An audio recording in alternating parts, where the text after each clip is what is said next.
Star express. आज आपल्या सोबत आहेत काँग्रेसच्या नगराध्यक्ष पदाच्या उमेदवार सौ प्रतिभाताई पाटील। नमस्कार प्रतिभाजी। नमस्कार। प्रतिभाजी, सत्तांतर अटळ आहे असे विरोधक म्हणत आहेत, याबद्दल तुम्ही काय सांगाल?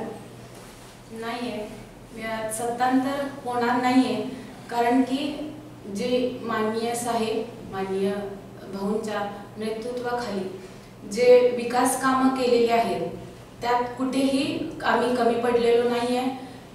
माननीय भाऊंनी आमदार असताना किंवा आत्ताही नगरपालिकेच्या माध्यमातून जी विकास कामं, जी मूलभूत गरजा विटे शहरासाठी आहेत त्या पूर्णपणे पूर्ण करायचा प्रयत्न केलेला आहे। पाणी असेल, लाईट असेल किंवा शिक्षण असेल, या बाबतीत विटा नगरपालिका कुठेही कमी पडलेली नाहीये असं मला वाटते। आणि विरोधक हे नेहमी विरोध चांगल्या गोष्टीचाच करत असतात हे नक्की आहे, आणि सत्तांतर होणार नाही ही मला 100% गॅरंटी आहे। प्रतिभाजी, नगराध्यक्ष पद हे आता महिलांसाठी आणि तुमचा नारा आहे की एक नाही आम्ही, तर त्याबद्दल तुम्ही काय सांगाल? हां, हे नक्की आहे, कारण की मी सर्वसामान्य जनतेसाठी राजकारणात उतरले। आम्हाला वसा आणि वारसा आहे। माननीय साहेब आणि भाऊंनी जे समाजकारण केलेलं आहे ते आपल्या सर्वसामान्य जनतेसाठीच कुठे न कमी पडता केलेला आहे, आणि तो वसा आणि वारसा माझ्या खांद्यावरती आहे, आणि त्यातून मला समाजसेवा चांगलीच करायची आहे। ते नेतृत्व मला चांगलं करायचं आहे, त्यामुळे मी विकास कामांना साथ देऊन ते करण्याचा प्रयत्न करणार आहे। सत्तेवर असताना तुम्ही बरीच विकास कामं केलेली आहेतच, तरी पण विरोधक ती अमान्य करत आहेत, याबद्दल तुमचं मत काय आहे? विरोधक, तुम्हाला मगाशी म्हटलंच आहे मी, विरोधक हा विरोधकच असणार आहे। ते चांगले कामं कधीही बघू शकणार नाहीये।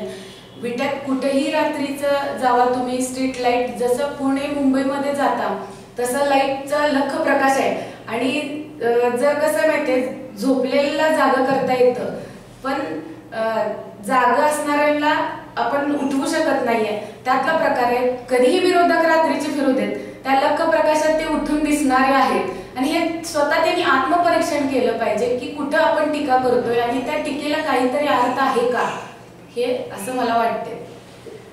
प्रतिभाजी, तुमची सत्ता आल्यास विकास कामाचा तुमचा अजेंडा काय असणार आहे? विकास कामांचा म्हणजे आता विटा शहर वाढत चाललेलं आहे, लोकसंख्या विट्यातली वाढत चाललेली आहे।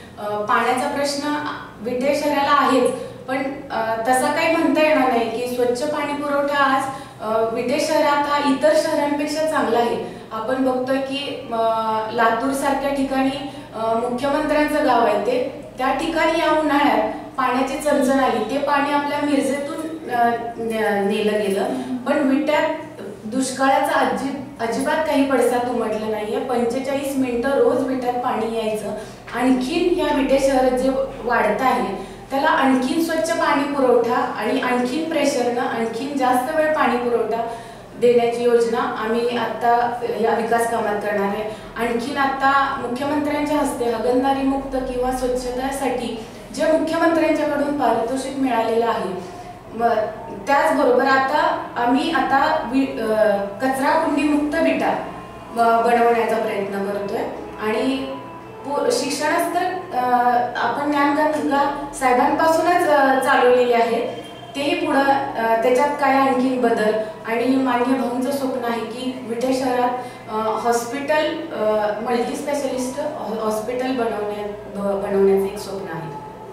तर प्रतिभाजी, आता आपण पाहत आहोत की विकास कामं झालेली आहेत, विरोधक ती टाळत आहेत, पण यावेळेला नगरपालिकेसोबत म्हणा किंवा तुमच्यासोबत लोक राहतील असं तुम्हाला वाटतं का?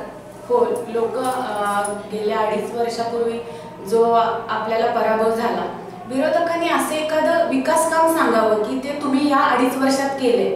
आम्ही हे ठामपणे सांगू शकतोय की याच्या मागच्याही काळात आम्ही विकास कामं करत आलोय। तुम्ही 2 विकास कामं सांगा आणि त्यावरती बोला, असं मी म्हणेन की तुमची 2 कामं आहेत विकास कामं हे आम्ही केलेत। मग ह्या 2.5 वर्षात जे लोकांच्या ज्यावेळी म्हटले ते सत्तांतर आम्ही करणार आहे आणि हे केले, तुम्ही 2.5 वर्षात काय केलं? काय सत्तांतर म्हणजे करून तुम्ही लोकांसमोर विकास कामं आणली? तसं आम्ही विकास कामं प्रत्येक वेळी आणलेली आहेत, केलेली आहेत, ते दाखवलेलं आहे।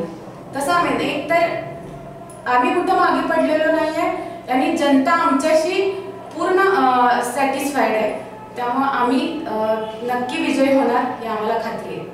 प्रतिभाताई यांचं मत आहे की आम्ही नक्की विजयी होणार, आमच्या सोबतच लोक राहतील आणि आम्हाला साथ देतील. आपण पाहणार आहोत 28 तारखेला याचं खरं चित्र काय असेल, नगरपालिकेवर कोणाची सत्ता असेल. पाहत राहा फक्त 7 स्टार एक्सप्रेस. नमस्कार.